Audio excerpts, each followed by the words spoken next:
आजच्या या बैठकीला व्यासपीठावर उपस्थित असलेल्या आपल्या सर्वांच्याच मार्गदर्शक आदरणीय उपसभापती नीलमताई, माजी मंत्री आणि आपल्या सर्वांचे सहकारी आदरणीय बापू, आदरणीय शरदजी, आदरणीय रवींद्रजी, माझ्यासमोर बसलेले शिवसेनेचे सगळे पदाधिकारी, महिलांच्या पदाधिकारी, युवा सेनेचे सगळे पदाधिकारी, 99% सगळ्यांची नावं मला माहिती आहेत, परंतु सगळ्यांची नावं घ्यायला गेलो तर संध्याकाळची 6 वाजतील आणि आता नावामध्ये आपण गुंतून राहूया नको असं माझं मत आहे. आणि म्हणून सर्वच माझे शिवसेनेवर आणि माननीय एकनाथ शिंदे साहेबांवर प्रेम करणारे, निष्ठा ठेवणारे सगळे पदाधिकारी, उपस्थित बंधू आणि भगिनींनो, खरं तर ही बैठक 12 वाजताची होती, पण मला जे यायला इथं 2-2.25 तास उशीर झाला त्याबद्दल आपल्या सगळ्यांची मी दिलगिरी व्यक्त करतो. परंतु मनामध्ये ही नक्की शंका असणार आहे की 12 वाजताची मीटिंग होती, 2.25 तास मंत्री उशिरा का आला, अशा शंका आपल्याच कार्यकर्त्यांच्या मनामध्ये येतात जास्त. म्हणून तो पहिल्यांदा खुलासा करतो की काल रात्रीपर्यंत माझा दौरा पुण्याच होता, परंतु काल रात्री मला अचानक असं सांगण्यात आलं पक्षाकडनं की छत्रपती संभाजीनगरला आंतरराष्ट्रीय विमानतळाच्या समोर जो देशातली पहिली बुद्ध मूर्ती आहे त्याचा लोकार्पण सोहळा होतो. त्या लोकार्पण सोहळ्याला तुमच्या सगळ्यांच्या वतीनं मी त्या ठिकाणी उपस्थित होतो आणि म्हणून याला उशीर झाला. ताईंनी या ठिकाणी सांगितलं, बापूंनी या ठिकाणी सांगितलं की संघटना आता कशी वाढवायची. खरं तर मी माझं भाग्य समजतो की मी संपर्क मंत्री झाल्यानंतर संघटनेची पहिली बैठक होते. हे तुमचं भाग्य नाही, माझं भाग्य आहे. आणि खरी आत्मचिंतनाला इथनंच सुरुवात केली पाहिजे. मी देखील, तुम्ही देखील, सगळ्यांनीच, की माननीय शिंदे साहेबांचा आशीर्वाद आपल्या सगळ्यांना आहे. शिंदे साहेबांचे आम्ही सगळे आहोत म्हणून असं आपण सांगतो. वंदनीय बाळासाहेबांच्या विचारानं ही शिवसेना चालते अशा पद्धतीनं आपण सांगतो. मग वंदनीय बाळासाहेबांनी ह्या शिवसेनेचा जो पाया रचला होता, शाखा त्या पुणे शहरामध्ये, पुणे जिल्ह्यामध्ये किती आहेत, हे आत्मचिंतन आता संपर्क मंत्री म्हणून मी देखील करणार आहे. आणि म्हणून मला असं वाटतं की ही बैठक जी मी घेतली ही पहिली समन्वयाची बैठक आहे. याच्यानंतर आता बैठक ही होणार नाही. मी स्वतः प्रत्येक विधानसभा मतदारसंघामध्ये येणार आहे, प्रत्येक प्रभागामध्ये येणार आहे आणि मला बघायचं आहे की शिंदे साहेबांच्या नेतृत्वाखाली जे पदाधिकारी आहेत त्यांची वैयक्तिक ताकद प्रत्येक प्रभागामध्ये, प्रत्येक मतदारसंघातल्या जिल्हा परिषद गटामध्ये किती आहे. मी काल देखील एका माझ्या भाषणामध्ये सांगितलं की आपण शिवसेनेमध्ये काम करतो. शिवसेना ही 4 अक्षरं आपल्या सोबत आहेत आणि मुख्य नेते एकनाथ शिंदे साहेबांचा आशीर्वाद आहे म्हणून आपल्याला किंमत आहे. आज मी जर सांगायला लागलो की मी राज्याचा उद्योग मंत्री आहे म्हणून मी जिथं नाक्यावर येईन तिथं 100 गाड्या आल्या पाहिजेत, मी विमानतळावर येईन तिथं 200 गाड्या आल्या पाहिजेत. शेवटी मी देखील माझ्या मर्यादा ओळखल्या पाहिजेत. आपण हे सगळं कोणासाठी करायचं आहे तर शिवसेनेचे मुख्य नेते एकनाथ शिंदे साहेबांसाठी करायचं आहे. आणि म्हणून मला आपल्याला पहिल्यांदा हात जोडून एक विनंती करायची आहे की मी संपर्क मंत्री आहे. मी कोकणात जाताना महाडवरनं जातो, आता मी पुण्यावरनं जाणार आहे. त्याच्यामुळे तुमच्यापेक्षा जास्त वेळा मी पुण्यामध्ये येणार आहे. त्याच्यामुळे सारखं मला रिसिव्हला कोण नाही आलं तरी चालेल, परंतु पक्षाचा जो मेसेज आहे तो रिसीव्ह करून फक्त संघटना वाढवा एवढीच माझी आपल्या सगळ्यांना विनंती आहे. आणि त्याच्यासाठी मी अहोरात्र मेहनत घेणार आहे. आता बापूंनी सांगितलं, नीलमताईंनी सांगितली, ही गोष्ट खरी आहे. आणि म्हणून मगाशी मी उल्लेख केला की मी छत्रपती संभाजीनगरला का गेलो होतो.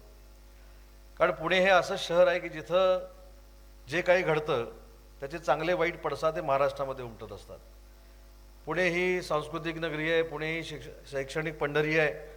आणि म्हणून या ठिकाणी शिवसेनेचं अस्तित्व एकनाथ शिंदे साहेबांच्या नेतृत्वाखाली हे असलंच पाहिजे आणि ताकदीचं असलं पाहिजे. या उद्देशानं माननीय एकनाथ शिंदे साहेबांनी या पूर्ण जिल्ह्याचा संपर्क मंत्री मला केलेला आहे. मी काही काळ उबाठामध्ये असताना शहराचा संपर्क मंत्री होतो, संपर्क प्रमुख होतो. तेव्हा मला मंत्रीच केलं नव्हतं सांगून सुद्धा, पण त्यावेळी मी संपर्क प्रमुख होतो. त्याच्यामुळे इथं बसलेले अनेक चेहरे मला माहिती आहेत, त्यांची कार्यपद्धती मला माहिती आहे, त्यांच्या राजकारणाचा आवाका मला देखील माहिती आहे. आणि म्हणून तुम्ही सगळे ताकदीचे आहात. या ताकदीवर शिवसेना आपल्याला उभी करायची नाही. आपली आहे असलेली शिवसेना ही फक्त एकनाथ शिंदे साहेबांच्या नेतृत्वाखाली आपल्याला वाढवायची आहे. आणि 2-4 नियम जर आपण पाळून घेतले, आता बघा मी मगासपासून सगळ्या युवा वर्गाला सांगतोय, इथं खुर्च्या आपल्यासाठी लावलेल्या आहेत. आता मला अजून चांगलं बघायचं असेल तर मी बाहेर येतो इकडे. त्याच्यामुळं काही शिस्त या संघटनेमध्ये पाळल्या गेल्या पाहिजे. शेवटी युवा वर्गातनंच मी चळवळीतनंच लहानाचा मोठा झालोय. काल ताई मला एकानं प्रश्न विचारला एका दौऱ्यावर असताना माझी बैठक संपली, तुकाराम काते साहेबांच्या मतदारसंघातली त्यांच्या कार्यालयाचं उद्घाटन झालं आणि अनेक तरुण सहकारी तिथं फोटो काढायला उभे होते. मला माझ्या सगळ्या बॉडीगार्डनी सांगितलं गर्दी आहे, पुढं जा पुढं जा. मी मुद्दाम 15 मिनटं थांबलो आणि त्यांच्यावर फोटो काढले. याचा अर्थ मी स्वतःला एकनाथ शिंदे समजत नाही, परंतु माझ्यावर जी युवकचा पदाधिकारी असताना वेळ आली होती ती माझ्या शिवसेनेतल्या युवा कार्यकर्त्यांवर येऊ नये ही प्रामाणिकपणाची माझी इच्छा आहे. आणि म्हणून मी तुमच्या सोबत आहे. माझ्या जवळच आलं पाहिजे, माझ्या जवळच उभं राहिलं पाहिजे म्हणजेच मला तुमची कर्तृत्व कळणार आहेत अशातला अजिबात भाग नाही. आता आपण फील्डवर जर काम करायचं असेल तर ते जे बापूंनी सांगितलं तेच आपल्याला करावं लागेल. गटप्रमुख नेमावे लागतील, सभासद नोंदणी करावी लागेल आणि मी जे मतदारसंघामध्ये येणार आहे 15 दिवसात येणार आहे, आताच 15 दिवस सांगून ठेवतो, 15 दिवसानंतर येणार आहे. या 15 दिवसात जर सभासद नोंदणी शहरामध्ये आणि ग्रामीण भागामध्ये सुरू झाली नसेल तर ती ताकदीनं सुरू करावी. 15 दिवसानं तुमची ताकद आहे हजारो सभासद करायचे, ते हजारो सभासद झालेले 15 दिवसात प्रत्येक विधानसभा मतदारसंघामध्ये प्रत्येक प्रभागामध्ये मला दिसले पाहिजे. कारण ज्यावेळी आपण संघटना वाढवायचं म्हणतो, ज्यावेळी संघटना आपण वाढवतो त्यावेळी समोरच्यांचं लक्ष आपल्याकडे येतं. महायुती करायची नाही करायची हा सगळा अधिकार माननीय एकनाथ शिंदे साहेबांचा आहे. ते माननीय मुख्यमंत्री देवेंद्रजींशी चर्चा करतील, अजितदादांशी चर्चा करतील आणि त्यांना जो काही योग्य वाटेल तो निर्णय घेतील. परंतु आपल्या प्रत्येक प्रभागामध्ये आपलं अस्तित्व असलं पाहिजे. आज रवींद्रजींसारखा एक चांगला सहकारी आपल्याला मिळालेला आहे. मी तर शरदजी तुमचं मनापासून कौतुक करतो.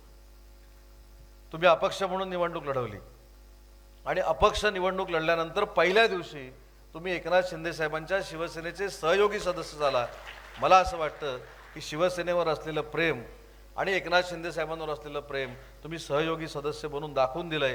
त्याबद्दल शिंदे साहेबांचा एक सहकारी म्हणून, एक शिवसैनिक म्हणून तुम्हाला देखील मी मनापासून धन्यवाद देतो. आणि तुम्ही देखील ही तळमळ व्यक्त केली. आपण काय करतो, ज्यावेळी महानगरपालिकेच्या निवडणुका येतात, पंचायत समिती, जिल्हा परिषदेच्या निवडणुका येतात, तर आपले काम करणारे देखील इच्छुक असतात आणि काम न करणारे देखील इच्छुक असतात. काम न करणारे कोण इच्छुक असतात?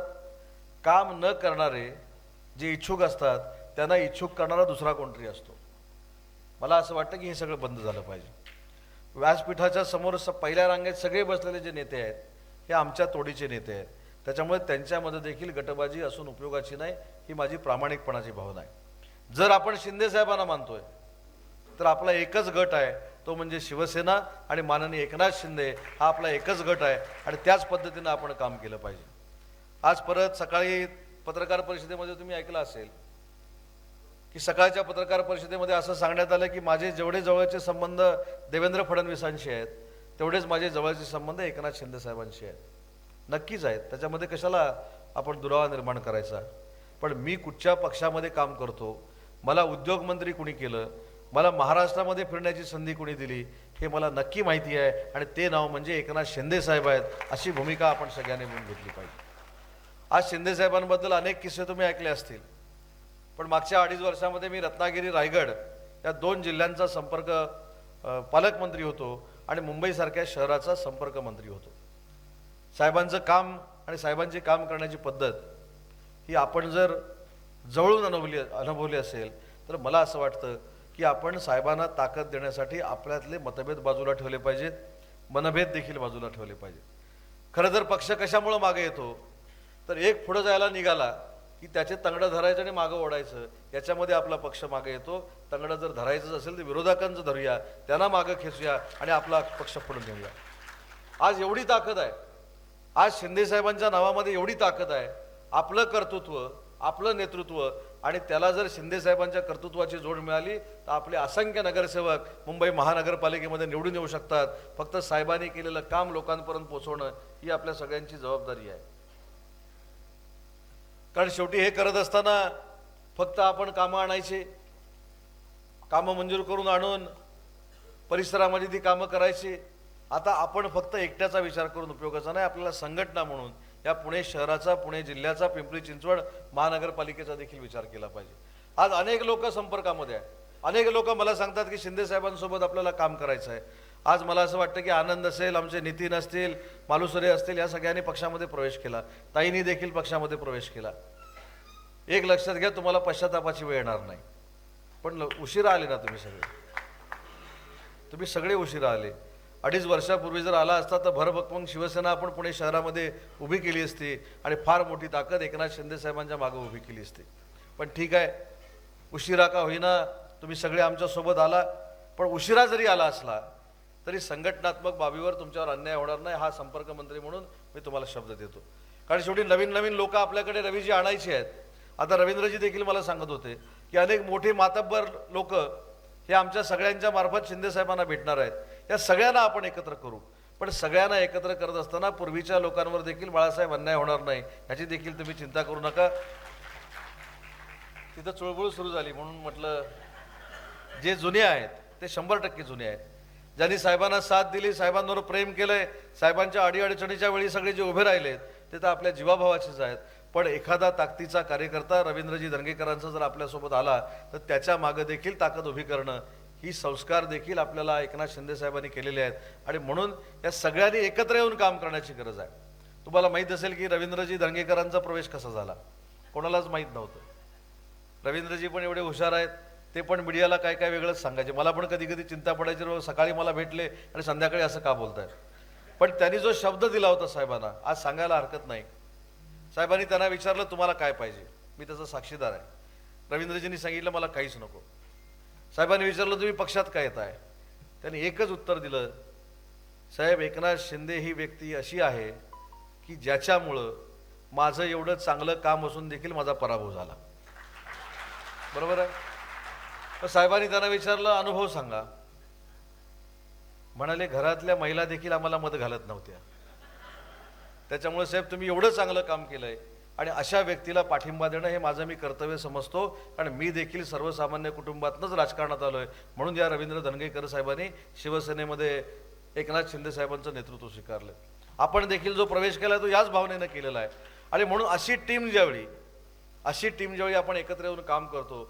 मी बापूंचं काम देखील बघितलेलं आहे, कदाचित बापू कोणाला माहीत नसेल. विधानसभेच्या निवडणुकीच्या अगोदर आज पुण्यात मी जाहीरपणानं सांगतो, महायुतीचा जो आराखडा तयार केला त्याच्यामध्ये अग्रेसर जर कोण होते तर बापू शिवतारे होते. हे देखील मला इथं प्रामाणिकपणानं सांगितलं पाहिजे. म्हणजे मला त्यावेळी देखील आश्चर्य वाटलं की बापू राज्यमंत्री होते, पुण्यामध्ये राजकारण करायचे, पण गडचिरोलीतला कोण उमेदवार कुठच्या पक्षाचा आहे, नाराज कोण आहे, भाजपमध्ये कोण आहे, काँग्रेसमध्ये कोण आहे, राष्ट्रवादी काँग्रेस पार्टीमध्ये कोण आहे, हा सगळा आराखडा जो साहेबांसमोर ठेवला ते बापूनेच ठेवलेला आहे. आणि म्हणून मला असं वाटतं की एवढी ताकदीची मंडळी आपल्यासोबत आहेत. बापू आहेत, निलमताई आहेत, रवींद्रजी धनगेकर आहेत, आप्पा बारणे आहेत, इथं आमचे शरदजी आहेत, तुम्ही सगळे पदाधिकारी आहेत. आता मी फक्त एकच सगळ्या पदाधिकाऱ्यांची मिटिंग घेणार आहे. मी महिला पदाधिकाऱ्यांची स्वतंत्र बैठक घेणार आहे, युवाची स्वतंत्र बैठक घेणार आहे आणि आपल्या सगळ्या जे ज्येष्ठ श्रेष्ठ शिवसेनेचे पदाधिकारी आहेत त्यांची एक स्वतंत्र बैठक घेणार आहे. आणि ती बैठक कशासाठी घेणार आहे, कोणाचं काय ऐकून घेण्यासाठी घेणार नाही, ऐकून नक्की घेणार, पण संघटना कशी वाढवायची हे ऐकून घेणार, तक्रारी कमी ऐकून घेणार नाही. जे तक्रार करतील, जे काम करणार नाहीत त्याचा निर्णय 100% शिंदेसाहेब घेतील. ते तेवढे सतर्क असतात, त्यांची सगळ्यांवर नजर असते. अजून माहितीसाठी तुम्हाला सांगतो, मला ज्यावेळी उशीर झाला, मी विमानतळावर आलो, मला साहेबांनी विचारले की बैठक सुरू झाली का आणि बैठकीला कोण कोण आहेत. आणि बैठकीला कोण आहेत विचारत असताना खासदारांचं लोकसभेचं अधिवेशन असल्यामुळं आप्पा त्या बैठकीला उपस्थित असणार नाहीत हे जसं मला आप्पांनी सांगितलं तसं एकनाथ शिंदे साहेबांनी देखील सांगितलं. याचा अर्थ आपल्या छोट्या छोट्या बैठकांवर देखील माननीय एकनाथ शिंदे साहेबांची नजर असते. त्याच्यामुळं बैठकांवरच नाही, भविष्यामध्ये आपला कार्यकर्ता काय काम करतोय याच्यावर देखील माननीय एकनाथ शिंदे साहेबांची नजर असणार आहे. आज अनेकांना असं वाटलं असेल की मी आज संपर्क मंत्री म्हणून आलेलो आहे, ही पहिली बैठक झाली की मी आता काय 6 महिने परत येणार नाही. तर आजपासून आपण स्पर्धा सुरू करू. पदाधिकारी जास्त धावतात की उदय सामंत जास्त धावतो. जास्त धावण्याचा परिणाम हा देखील होऊ शकतो. बापू तुम्हाला पुढं करून, रमेशजी तुम्हाला पुढं करून, ताई तुम्हाला पुढं करून, तुम्हाला पुढं करून सगळे पदाधिकारी सांगतील की बाबा हा संपर्क मंत्री नको म्हणून साहेबांना जाऊन सांगा. पण धावायचंय कशासाठी? जर आपण एकनाथ शिंदे साहेबांचं नेतृत्व मानतो तर माननीय एकनाथ शिंदे साहेबांचे हात बळकट करण्यासाठी आपल्याला धावायचं आहे. आणि ह्या धावण्यामध्ये आपण एवढी संघटना वाढूया की धावता धावता तुम्ही देखील जिंकला पाहिजे, तुम्ही देखील नगरसेवक झालं पाहिजे, तुम्ही देखील जिल्हा परिषद सदस्य झालं पाहिजे, तुम्ही देखील पंचायत समितीचे सदस्य झालं पाहिजे. पण धावलं तर पाहिजे. आणि जाग्यावर धावून उपयोगाचं नाही. आपण काय ते ट्रेडमिल वर धावतो तसं नको धावूया, आपण तिथंच धावत असतो. आपण धावताना जसं आपण लहानपणी शाळेमध्ये 100 मीटर धावायचो, 200 मीटर धावायचो, अशा पद्धतीनं संघटनात्मक जर धावायला लागलो तर मला असं वाटतं की संघटना फार जोरदार पद्धतीनं वाढू शकते. आज फार पार्श्वभूमी असलेला पुणे जिल्हा आहे. वंदनीय बाळासाहेबांचं अस्तित्व देखील या पुणे जिल्ह्यामध्ये होतं, पुणे शहरामध्ये होतं. आज आपण वंदनीय बाळासाहेबांचा विचार पुढे घेऊन जातो म्हणून सांगतो, पण आपण त्यांनी सांगितलेले नियम किती पाळतो, त्यांनी सांगितलेली संघटनात्मक रचना आपण किती करतो, याच्यावर देखील आपलं भविष्यातलं हित अवलंबून आहे. आणि माझी अजून एक विनंती आहे, कदाचित तुम्हाला असं वाटेल मी आलो आणि काहीतरी सगळं लेक्चरच देऊन जातोय, हा आता प्रोफेसर झाला की काय, ह्याच्याकडे उच्च व तंत्रशिक्षण होतं तेव्हा एवढं बोलत नव्हता, आता उद्योग विभाग आल्यानंतर का बोलतो. पण माझी बापू मनापासूनची एक इच्छा आहे की जे काय कार्यक्रम करायचे ते स्वतःसाठी करण्यापेक्षा पक्षासाठी झाले पाहिजे. स्वतःचं अस्तित्व आपण निर्माण करण्यापेक्षा पक्षाचं अस्तित्व जर आपण निर्माण केलं, शिंदे साहेबांना बरोबर घेऊन त्यांचा विचार जर लोकांपर्यंत पोहोचवला, तर मला असं वाटतं की आपली मतं ही 25% पहिली सुरू होतात आणि मग स्वतःची मतं केली की आपण जिंकून येतो. 25% ही एकनाथ शिंदे साहेबांची मतं आहेत, जी स्वतःच्या इमेजची आहेत, स्वतःच्या कर्तृत्वाची त्यांची आहेत, पण ते कर्तृत्व आपण लोकांपर्यंत पोहोचवलं पाहिजे. आपण सांगतो की आपले नेते भावनिक आहेत. मी रायगड जिल्ह्याचा ताई पालकमंत्री होतो आणि इरसालवाडीची घटना तुम्हाला माहीत असेल.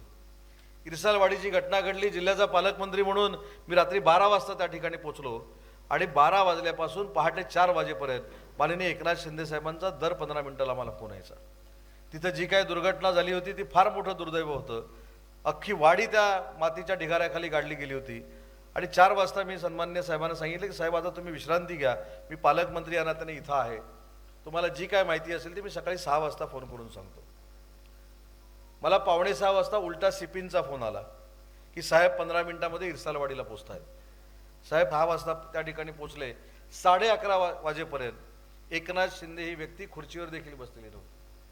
हातामध्ये फोन, किती लोक अडचणीमध्ये आहेत, किती लोकांचे मृतदेह काढलेत, किती लोक त्यांना मदत करायला पाहिजे, वर जे गेलेले आहेत त्यांना कशा पद्धतीनं जेवण द्यायला पाहिजे, याचा सगळा आढावा 11:30 वाजेपर्यंत माननीय एकनाथ शिंदे साहेब घेत होते. आणि 11:30 वाजता अचानक त्यांच्या मनामध्ये काय आलं आणि मला म्हणाले मी आता मुंबईला निघालो. मी म्हटलं साहेब ठीक आहे, मी इथं आहे. त्या व्यक्तीनं काय केलं हे तुम्हाला पुढचं मी सांगतो. तिथे खालापूर नावाचं एक पोलीस स्टेशन आहे, त्या पोलीस स्टेशनला ते गेले आणि मला त्यांनी एकट्याला बोलून घेतलं. मला म्हणाले उदय 11:30 वाजता जो मला फोन आला तो प्रचंड मला अस्वस्थ करणारा फोन होता आणि त्याच्यासाठी मला काही करून हा 5 किलोमीटरचा कडा चढायचा आहे, तुम्ही कुणी येऊ नका, मी एकटा हा कडा चढत जाणार आहे. मी जिल्ह्याचा पालकमंत्री म्हणून साहेबांना विनंती केली की साहेब तुम्ही मुख्यमंत्री आहात, तुमच्या देखील तब्येतीची काळजी आपण घेतली पाहिजे. मला म्हणाले कुठचा डॉक्टर असेल तर माझ्याबरोबर दे, पण मी चालत जाणार म्हणजे जाणार. मी साहेबांना जायला तिथे विरोध केला.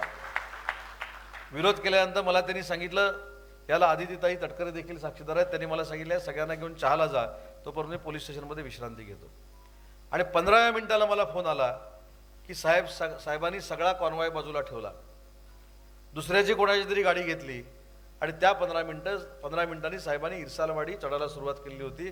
आणि पुढच्या 2 तासामध्ये त्यांनी 5 किलोमीटरचा कडा चढून ते इरसालवाडीला पोचले. तिथं अर्धा पाऊण तास 1 तास थांबले आणि पुन्हा एकदा ते खाली आले.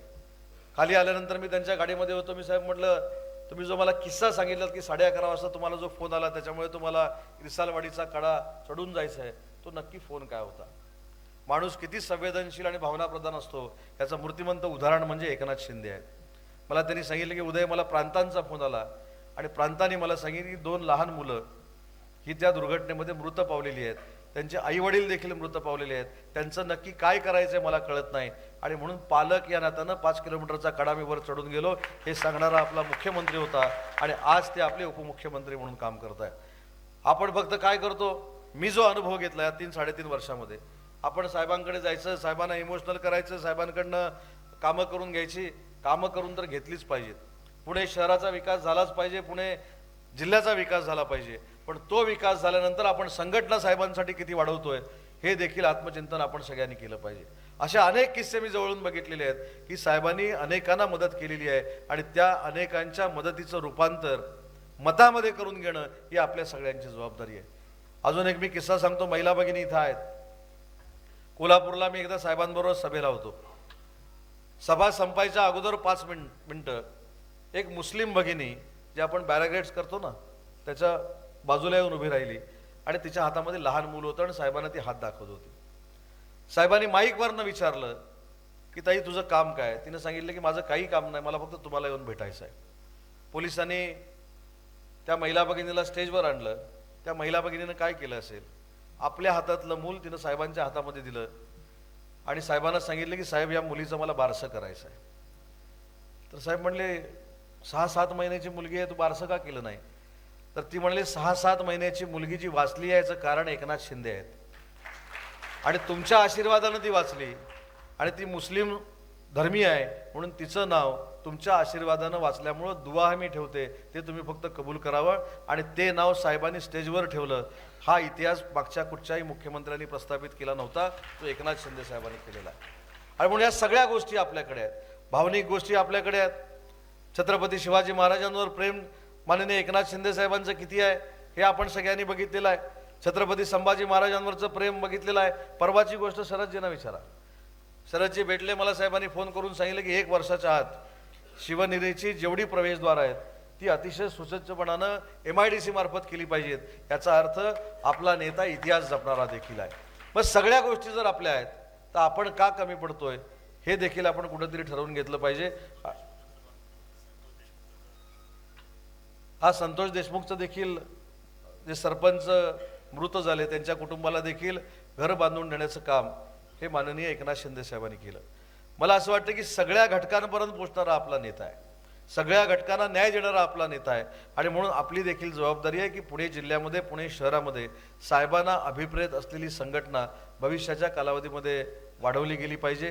ताईने अजून एक जी सूचना केली ती खरोखरच योग्य आहे की प्रत्येक 15 दिवसानं महिला भगिनींनी, युवा कार्यकर्त्यांनी प्रभागाच्या, तालुक्याच्या बैठका घेतल्या पाहिजे. हे मला सांगण्याचा अधिकार काय आहे हे देखील मी सांगतो.